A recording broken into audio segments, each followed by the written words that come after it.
Syaitan sebagai musuh nak kena.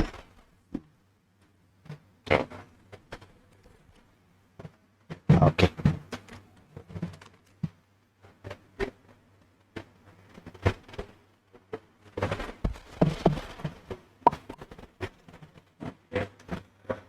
Bismillahirrahmanirrahim. Assalamualaikum warahmatullahi wabarakatuh. Alhamdulillahi rabbil alamin. Wassalatu wassalamu ala sayyidil anbiya'i wal mursalin wa ala alihi wa ashabihi ajma'in. Asbahna ala fitratil Islam wa kalimatil ikhlas wa ala dini nabiyyina Muhammadin sallallahu alaihi wasallam wa ala millati abina Ibrahim hanifa wa ma kana minal musyrikin. Alhamdulillah, kita mengucap syukur pada Allah Subhanahu wa taala dengan izinnya sama-sama dapat kita menunaikan kewajiban yang telah difardukan kepada kita, dapat melakukan salat subuh berjamaah dan seterusnya sama-sama berada dalam majlis ilmu. Mudah-mudahan bermanfaat kepada kita, bermanfaat untuk dunia kita dan untuk akhirat kita. Jadi kita sambung perbincangan kita minggu lepas, ya. Di mana minggu lepas kita telah membincangkan tentang, ya, tempat yang menjadi fokus kepada syaitan dalam diri manusia itu. Ya. Tempat yang menjadi fokus kepada syaitan dalam diri manusia itu ialah hati kita. Ya. Dia menumpukan, membisikkan ke hati kita, dan cara syaitan untuk datang kepada kita ialah yang dipanggil sebagai, dia mendatangkan was-was, mendatangkan keraguan dalam diri kita, dan caranya datang pula ialah datang pulang, ya, dan nyasi pulang terus. Ya, mengkaknya datangnya pulang terus ada masalah, kan? Untuknya datang lagi dan mencari di mana ada ruang-ruang yang peluang untuknya nak menyesatkan manusia dari jalan Allah Subhanahu wa taala. Sebab itu disebutkan dalam hadis, ya, minggu lepas, syaitan tu yang meletakkan taringnya ataupun belalainya ke atas hati anak Adam. Bila kita ingat kepada Allah, nya lari. Ya. Bila kita lupa kepada Allah, makanya akan datang mencengkam di hati kita. Ya. Sebab itulah dalam hadis yang lain yang telah disebut juga minggu lepas, Rasulullah menyebut tentang dalam diri manusia itu ada seketul daging. Kalau dia baik, maka baiklah seluruhnya. Ya. Dan sekiranya dia rosak, maka rosaklah seluruhnya. Artinya kalau hati kita tu dikuasai oleh syaitan, ya, maka akan lahirlah amalan-amalan kesyaitanan. Artinya durhaka kepada Allah, dan, ya, mengabaikan apa-apa yang Allah perintahkan. Sehingga mesti ada perasaan pun dalam hubungannya dengan Allah. Mesti ada rasa berdosa, ya. Mesti ada rasa terikat dengan halal haram, ya. Ya, bila syaitan dah menguasai hati kita. Kemudian kita pergi kepada yang seterusnya, manusia hendaklah mengetahui. Kita tu mesti melihat, sedar, ya, dan sentiasa merasakan syaitan itu sebagai musuh kita. Mesti ada kita rasa, daripada aku berkelahi dengan syaitan, bagus ya aku berkawan dengan syaitan. Ya, ni tahu dapat berdakwahnya masuk Islam. Ya. Macam ada sebahagian ustaz-ustaz yang berceramah, kan. Hanya ada orang Palestin ya, bukan jihad pun. Ya. Apa yang perlu mereka lakukan ialah hijrah, katanya. Keluar daripada Palestin, pindah ke negara-negara lain. Ya. Satunya fikir hijrah bila keluar negara sebagai pelarian, dia senangkah hidup? Kan? Kita melihat orang-orang yang sebagai pelarian tu hidupnya mungkin akan lebih sengsara daripada yang diam dalam negeri. Bila dia keluar sebagai pelarian, apatah lagi kalau dia tidak memiliki apa-apa kemahiran yang dia boleh untuk survive bila dia pindah tempat baru. Ya, kalau kita lihat pelarian contohnya, jadi peminta sedekah, ya, padahal punya dalam negerinya pun belum jadi peminta sedekah. Ya. Kemudian persepsi orang tempatan kepada pelarian. Ya. Macam kita jual lah kadang-kadang kan. Ya. Ada persepsi kita sendiri. Ya. Dan kadang-kadang oleh kerana nak survive hidup, nak kadang-kadang bila mereka pelarian kerja si boleh, apa si boleh, ya. Akhirnya berlaku benda-benda yang lain untuk nak keperluan hidup, jenayah dan sebagainya, ya. Jadi saya pun heran dengan pandangan-pandangan yang seperti ya. Sedangkan apa yang dilakukan oleh umat Islam di Palestin itu, satu, mereka mempertahankan. Yahudi memangnya nak tidak ya keluar semua. Mendapat semua keluar. Gaza ya, kalau orang di Gaza ya keluar semua. Namun bahasa kita lah, doa selamat Netanyahu. Apa nama? Perdana Menteri Israel. Memang dia mau, dia nak ngangkah orang Yahudi dalamnya. Ia yang mereka mau. Tapi umat Islam di Palestin melihat tanggungjawab mereka untuk mempertahankan Palestin dan mereka tidak akan membiarkan Yahudi yang hidup dalam keadaan aman. Zionis lah.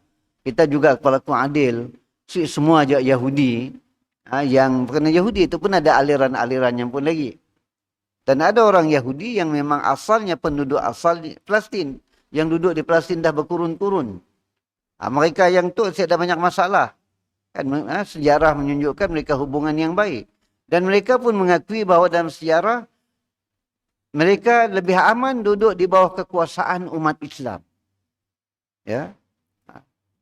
Karena di mana pemerintahan Islam yang aman, di sialah orang Yahudi akan pergi. Ya. Orang Yahudi ketika kerajaan Islam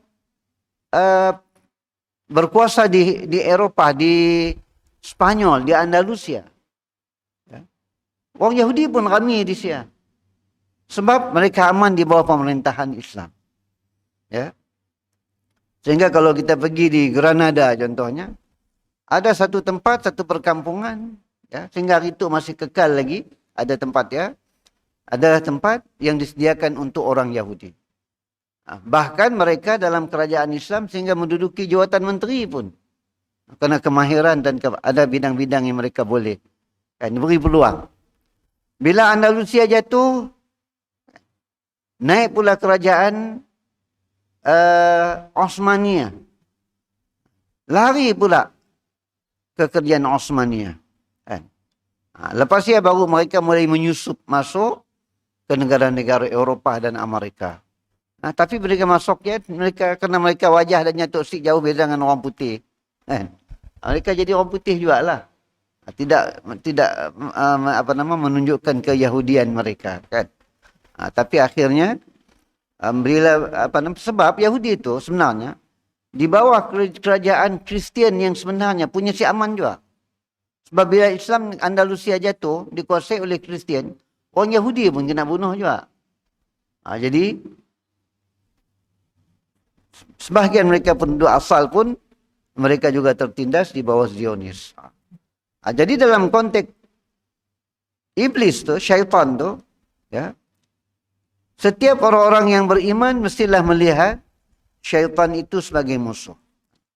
Manusia hendaklah mengetahui bahawa kedudukan syaitan dalam tubuh badan manusia itu adalah sebagai musuh.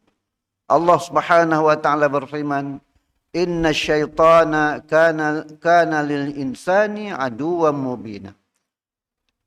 Sesungguhnya syaitan itu adalah musuh yang nyata kepada manusia. Allah yang mencipta manusia itu. Allah yang mencipta iblis, mencipta syaitan, mencipta jin. Ya. Dan Allah Maha mengetahui setiap makhluk yang diciptanya.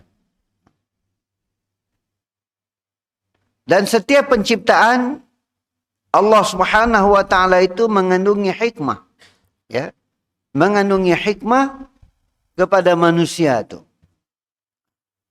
Jadi Allah Ta'ala sendiri telah bagi tahu kita dalam Quran, syaitan ya kepada manusia itu adalah musuh yang nyata. Bukan sekadar aduan, tapi aduan mubina. Musuh yang sangat nyata. Bukan lagi musuh bertapuk, bukan lagi musuh dalam selimut, bukan lagi musuh yang kita ragu-ragu. Sudah tu si semuanya musuh bah. Boleh je pula kawan si. Ya, orang yang berkawan dengan syaitan tu pasti akan sesat. Jadi dalam ayat tu Allah Ta'ala menyuruh kita supaya sedar bahawa syaitan tu adalah musuh kita. Dan kita selalu ingat bahawa kita ada musuh yang bernama syaitan. Allah telah memerintahkan manusia supaya memusuhi syaitan dengan bersungguh-sungguh. Sebagaimana yang telah dinyatakan oleh Allah Ta'ala menerusi firman-Nya. Inna syaitana lakum aduwum fattakhidhuhu aduwa. Innama yad'u hizbahu liyakunu min ashabis sa'ir. Sesungguhnya syaitan itu adalah musuh yang nyata bagi kamu. Maka hendaklah kamu jadikannya sebagai musuh.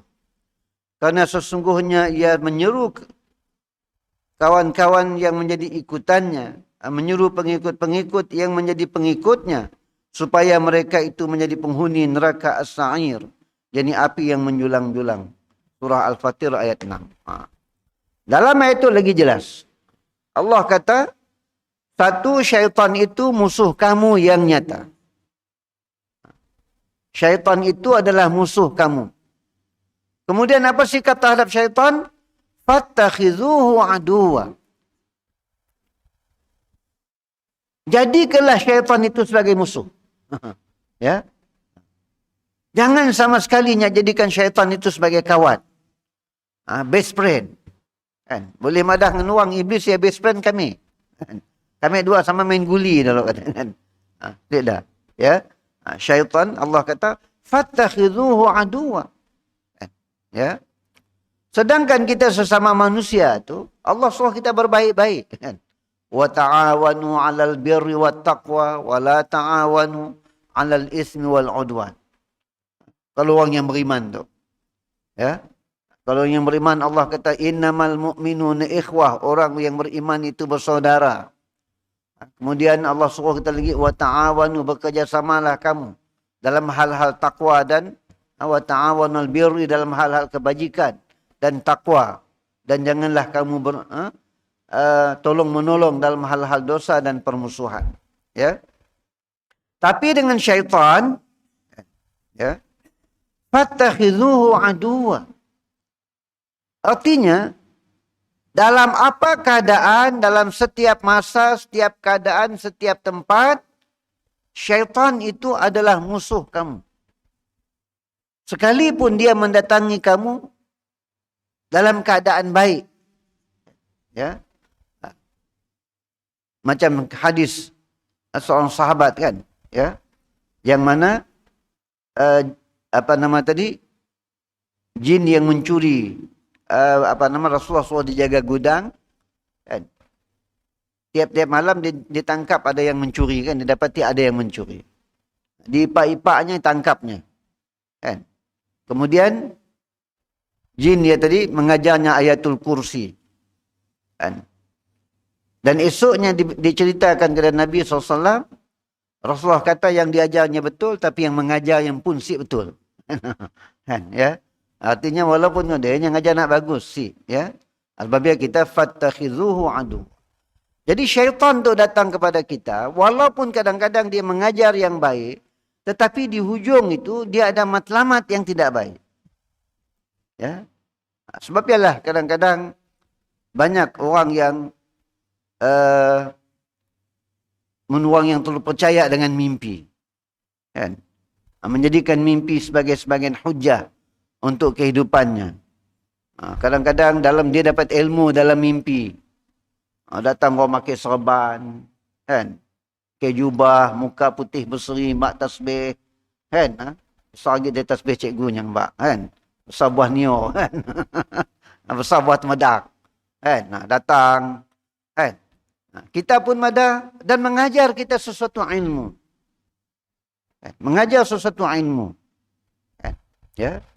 Kita madasi mungkin, dia mungkin malaikat atau mungkin orang-orang yang soleh datang.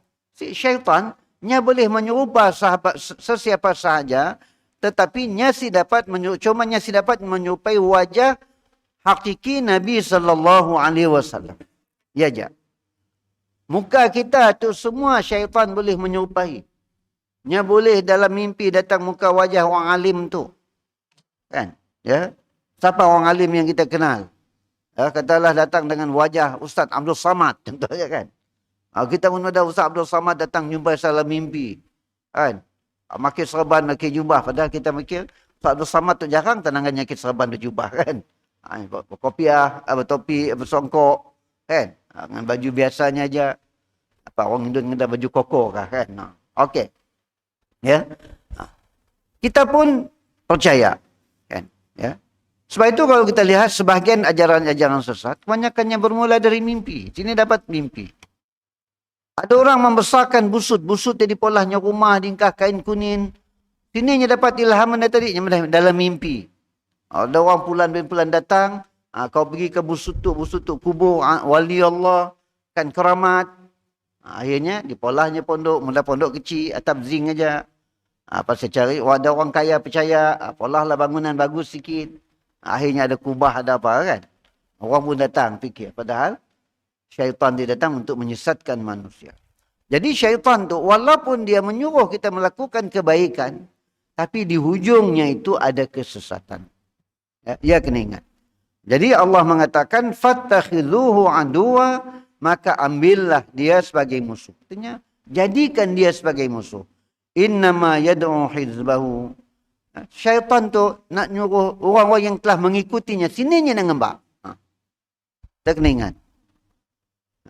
Sini syaitan tu, iblis tu nak ngembak kita manusia tu. Ngembak kita masuk syurga. Nak ngembak kita shopping. Ya. Liyakunu min ashabis sa'ir. Dia nak ngembak kita tu, supaya kita tu sama-sama dengannya jadi penghuni neraka Jahannam. Ni mau seorang-seorang dalam neraka, sunyilahnya. Ya. Ni mau seorang terkaung-kaung dalam neraka kena seksa. Amun terkaung rami-rami, best sikit kan. Macam kita pergi mandi air terjun seorang diri zaman terremaja mari. Best sih. Ni cikgu. Zaman kita pergi remaja mari, pergi sekolah mau ikatan 2, ikatan 3. Pergi seorang pergi air terjun ni bapak kita. Si best. Nah. Ya, ni tak nak terkaung seorang-seorang. Kerak tetap dengan kita. Tapi mun tak pergi rami-rami, mak geng kita terjun melompat. Jadi Tarzan aja apa kawan-kawan bawa happy kan. Ya. Bagi aja syaitan tadi, dalam neraka seorang-seorang si maunya. Jadinya nak sebanyak mungkin. Sebab itu dia bekerja keras. Tengok syaitan tu dalam nak menjadikan orang sebagai temannya, dia tahu tempat nak dimbaknya tempat yang penuh dengan seksaan. Seksaan yang dahsyat. Tapi dia bekerja keras untuk ngembak orang dalam neraka tadi. Kena kita semua bekerja keras, ngajak orang untuk masuk syurga. Ya. Jadi kadang-kadang kita tu barangkali kena perli juga oleh iblis dengan syaitan. Aku tu nak ngajak orang neraka pun bekerja siang malam, siap berhenti. Kita orang tu nak ngembak orang syurga pun malas katanya. Padahal syurga itu penuh nikmat. Ya. Jadi jika kata innama yad'u hizbahu liyakunu min ashabis sa'ir. Jadi syaitan tu yangnya bekerja keras menyesatkan manusia, bekerja keras untuk mendampingi manusia supaya manusia sesat dari jalan yang benar. Apa matlamatnya? Untuk bersama dengannya dalam neraka Jahannam. Dalam ashabis sa'ir, dalam neraka yang menyala-nyala apinya. Jadi ayat kita kena ingat. Hubungan syaitan dengan manusia. Allah Subhanahu wa taala telah berfirman dalam ayat yang lain pula berkenaan peringatan kepada manusia yang menderhakainya. Wa may ya'shu 'an dzikrir rahmani nuqayyid lahu syaitanan fahuwa lahu qarin. Wa innahum la yasuddunahum 'anis sabili wa yahsabuna annahum muhtadun. hatta idza ja'ana qala ya laita baini wa bainaka bu'dal masyriqaini fabi'sal qarin. Maksudnya, dan sesiapa yang berpaling dari peringatan Tuhan Ar-Rahman, yakni Allah Ta'ala, nescaya kami mengutuskan syaitan kepadanya, menyerahkan dirinya kepada cengkaman syaitan. Maka syaitan itulah menjadi teman rapat kepadanya, sering mengawal hidupnya ke jalan kejahatan. Dan sesungguhnya syaitan-syaitan itu tetap menghalang mereka dari jalan yang benar. Sedang mereka menyangka bahawa mereka orang-orang yang mendapat hidayah petunjuk. Sehingga apabila ia yang terjerumus dalam kesesatan itu datang kepada kami pada hari kiamat, berkatalah ia kepada syaitan, alangkah baiknya kalau di dunia dahulu ada sekatan yang memisahkan antaraku denganmu, sejauh timur dengan barat, kerana engkau adalah sejahat-jahat teman. Tadi dalam ayat itu Allah cerita lagi. Ya. Siapa orang yang mudah dikuasai syaitan itu? Ya. Orang yang lalai dari mengingati Allah Subhanahu wa ta'ala. Ya. Orang yang lalai dari mengingati Allah Subhanahu wa ta'ala. Maksud ingat kepada Allah Subhanahu wa ta'ala itu ialah satu, sedar bahawa diri kita hamba dan kita ada pencipta kita. Siapa pencipta kita? Allah Subhanahu wa ta'ala. Yang kedua, kita ingat bahawa kita ada amanah, ada tanggungjawab yang Allah berikan kepada kita. Dan Allah akan soal kita lagi tentang tanggungjawab ini di akhirat kelak. Bukan bermakna bila kita sebut nama Allah tadi, kita doa masjid berzikir. Ya satu bentuk zikir, ya zikir lafzi, lafaz. Untuk hidup kita itu sendiri adalah ingat kepada Allah. Jadi yang pertama, kita sedar Allah mencipta kita. Allah adalah Rabb kita. Dan kita dalam pengawasan Allah Ta'ala, dalam radar yang tidak terlepas dari radar pengawasan Allah Subhanahu wa Ta'ala. Yang kedua, sedar kita ada tanggungjawab yang Allah amanahkan, yaitu tanggungjawab ubudiyah, beribadat kepada Allah Subhanahu wa Ta'ala. Yang ketiga, kita kena ingat, untuk hidup tu Allah telah menyediakan peraturan, telah menurunkan syariatnya untuk kita, ya, sehingga ada halal, ada haram, kan, ya, ada halal, ada haram, ada lagi makruh, mubah, okay, lebih kuranglah, kan, ya. Jadi kita terikat dalam hidup kita ada halal dan haram. Bila kita nak beli barang, teringat itu halal ke si. Sebenarnya itulah kita ingat kepada Allah. Kenapa kita teringat dengan halal haram? Sebab halal haram yang menentukan Allah Ta'ala. Kan? Ya. Padahal artinya, daging manok mahal. Daging sapi mahal. Daging ngot-ngot dengan murah. Beli aja lah daging untuk tukar aja menu kita nak. Ya. Kita sih tahu mahal ke murah. Kita sih kalau beli, kita sih tahu. Tahu Pak Haji? Pak Haji PI tahu? Saya tahu berapa? Wak tahu wak? Berapa sekilo? Mau ditanya wak berapa sekilo? Kan? Sebab kita nanggah tidak bangsa lain cip nah gago pun dengan harga binatang ya kan? Ya? Kita pun nukar lah. Kan? Ya? Tapi kenapa kita pergi ke sia? Sebab kita teringat, kita terikat dengan halal dan haram. Kan? Allah mengharamkan kita makan daging babi. Kenapa kita sensitif dengan benda-benda yang dikaitkan dengan babi? Ya. Kita nak beli cat, apa namanya, bulu berus cat pun, kan tak nak lihat. Kadang ada orang malah kuih pakainya krim di atas biskut, kan? Kenapa kita sensitif bila beli dia? Kan? Daripada babi kah bukan? Kan, bulunya kan? Kita nak beli, apa nama? Apa-apa suplemen. Kita nak beli apa-apa suplemen lah. Mineral apakah, apa nama, multivitamin ke apakah. Kan? Kita cek apa nama ingredientnya. Ya. Ada sih di sia apa ilmu gelatinnya. Gelatinnya animal kah daripada tumbuhan? Tumbuhan okey. Kalau animal kan tak situ animal apa. Kan? Si beli. Kenapa kita sensitif? Terutama yang pakai kapsul ya. Contohnya kita yang pergi makan, contohnya ada orang yang ngamal makan Glucosamine. Glucosamine tu pakai lutut kan. Ya. Contohnya kita beli.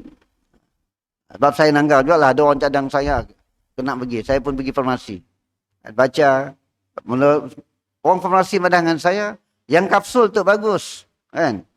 Bila saya cek, ada satu nama di sini, saya lupa. Divine apakah saya ingat. Alhamdulillah kini tu dah ada Google. Kan? Jadi, ialah Google tu sebenarnya, orang bukan Islam juga yang ngolah kan. Tapi kita manfaatkan, tidak masalah. Cek apa binatangnya. Rupanya gelatin dibuat daripada animal. Animal, okey, tolak. Okey, kenapa kita terikat dengan halal haram? Sebab bila kita teringat dengan halal dan haram, bermakna kita ingat dengan Allah Subhanahu Wa Taala. Jadi kita sedar bahawa bila kita tahu bahawa kita terikat dengan syariat, dengan peraturan-peraturan yang Allah tetapkan, itu sebenarnya termasuk dalam zikrullah, ingat kepada Allah. Kemudian kita ingat dosa pahala.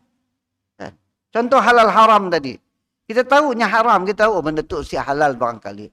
Si kisahlah, tu harga lebih murah daripada nak tu. Contoh. Ya. Sigit tu harga mungkin 100 lebih. Tu tadi enggak 30 lebih. Tapi fungsinya sama. Kita pun beli. Ya. Tapi kita beli. Sebab oleh kerana kita perlu juga, kita beli juga yang mahal. Kerana ya tu tadi contoh ada cop jakim. Kan? Ya. Tu tadi ada animal pun gelatin digunakan. Kita beli yang murah. Apa sebab? Kita terikat dengan dosa dan pahala. Kita ingat, kita ambil tu, kita berpotensi berdosa. Sebab makan minum tu termasuk dalam benda yang Allah jelaskan dalam Quran. Ya sengaja kita melanggar, kita berdosa. Jadi itu termasuk zikrullah. Jadi kalau orang yang teringat dengan benda-benda tu, kan, insya Allah syaitan dia akan mudah nak menggodanya. Di samping dikuatkan lagi rohaninya dengan zikir-zikir lafzi. Zikir-zikir yang dilafaz dengan mulut.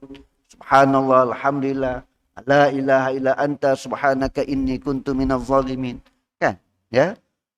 Tapi kalau hanya berzikir mulut aja, kan? Kemudian tidak ada pengetahuan, tidak ada hati dan perasaan yang terikat dengan Allah. Kan? Banyak juga yang kita lihat orang. Yang si peduli pun halal haram tadi. Kan? Yang penting apa yang murah baginya.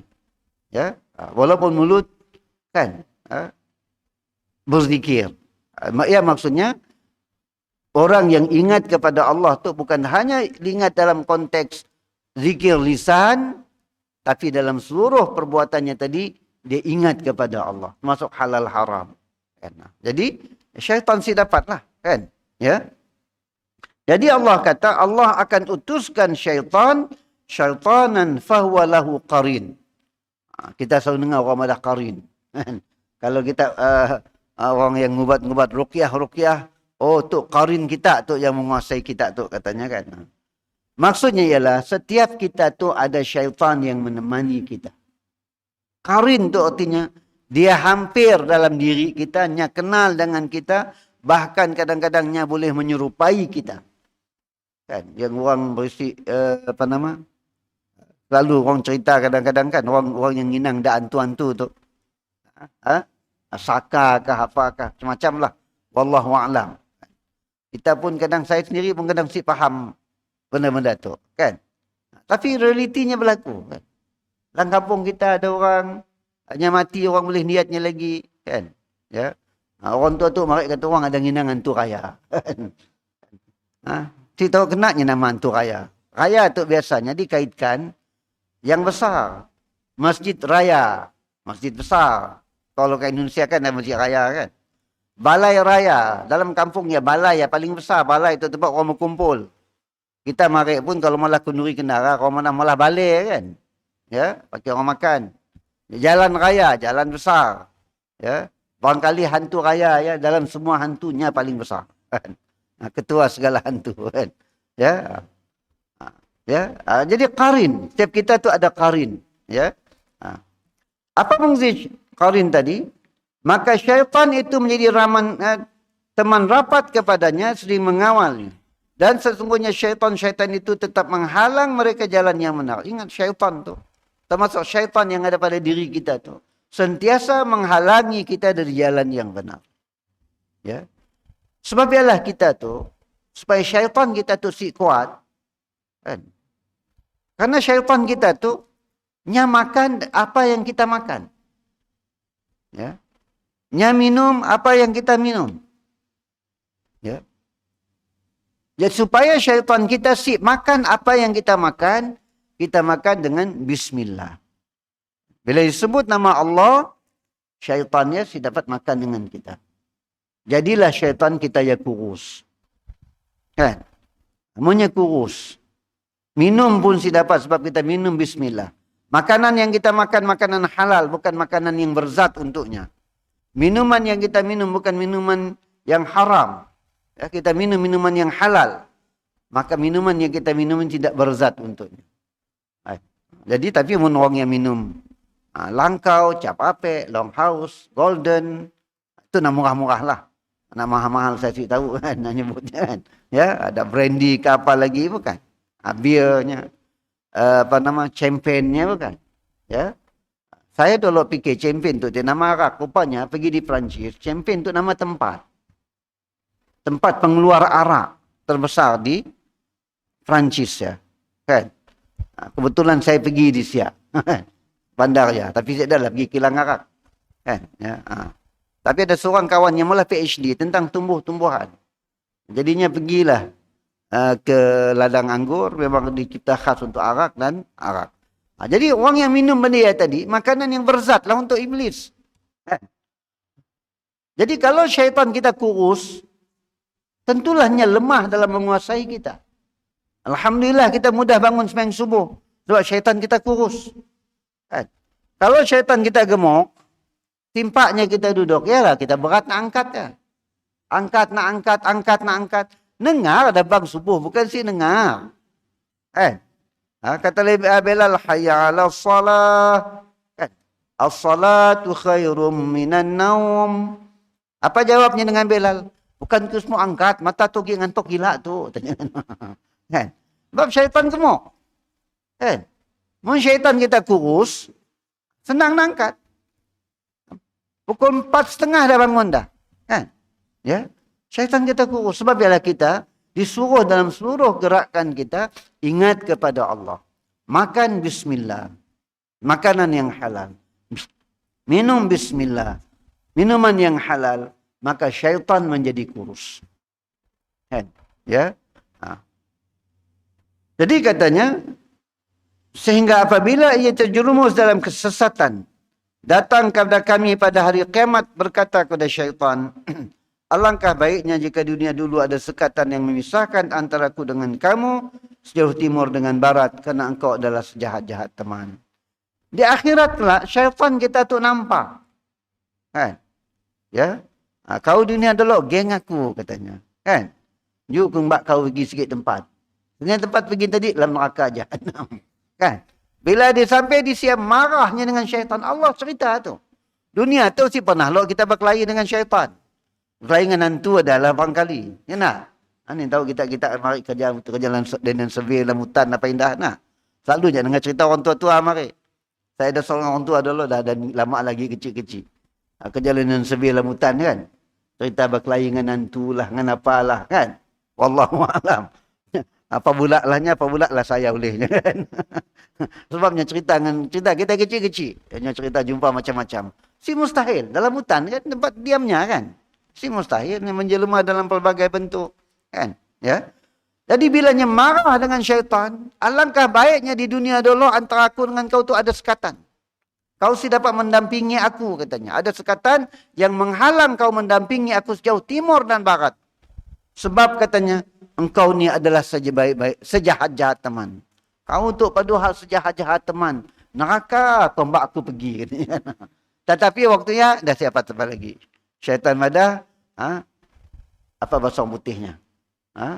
Ibu cakap apa-apa kan. Hari itu ibu cakap apa-apa. Ikut je aku. Sebagaimana kau ikut aku di dunia dulu. Ya? Demikianlah hakikat yang sering dilupai oleh manusia. oleh sebahagian dari hamba-hamba Allah, walaupun mereka itu terdiri dari kalangan orang yang muslim dan mukmin. Setiap manusia itu punya syaitannya tersendiri. Mereka tidak akan dapat mengelak sehingga para nabi turut berhadapan dengan situasi yang demikian. Kenyataan tersebut dijelaskan oleh Rasulullah sallallahu alaihi wasallam dalam hadisnya, "Ma minkum min ahadin illa waqad wukila bihi qarinu minal jin." Qalu wa iyyaka ya Rasulullah. Qala wa iyaya illa anna Allah a'anani alaihi fa aslam fala ya'muruni illa bi khair.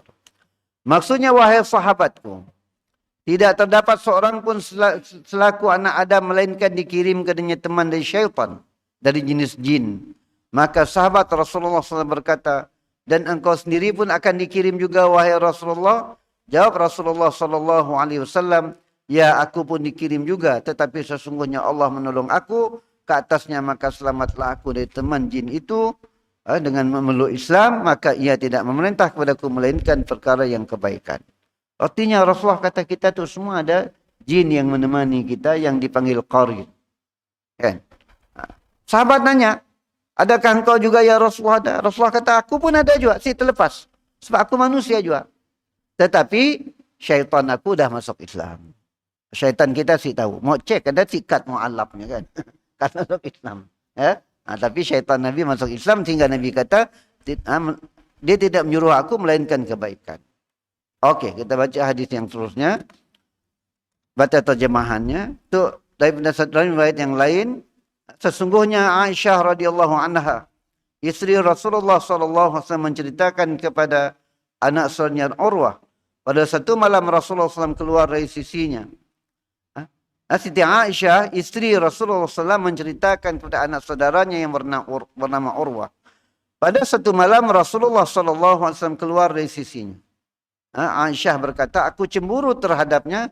Lalu baginda datang dan melihat apa yang aku sedang lakukan dari perbuatan isteri yang cemburu kepada suaminya. Lalu baginda berkata, apa yang sedang berlaku wahai Aisyah? Adakah engkau cemburu? Aku menjawab, tidakkah? Tidaklah patut bagi seorang seperti aku, seorang isteri tercinta, tidak cemburu kepada suami yang teragung. Baginda berkata, adakah telah datang kepada engkau telah syaitan? Berkata Aisyah dalam keheranan, wahai Rasulullah, adakah syaitan berada denganku? Baginda menjawab, ya ada. Aku berkata, adakah pada setiap manusia terdapat syaitan? Jawab baginda, ya ada.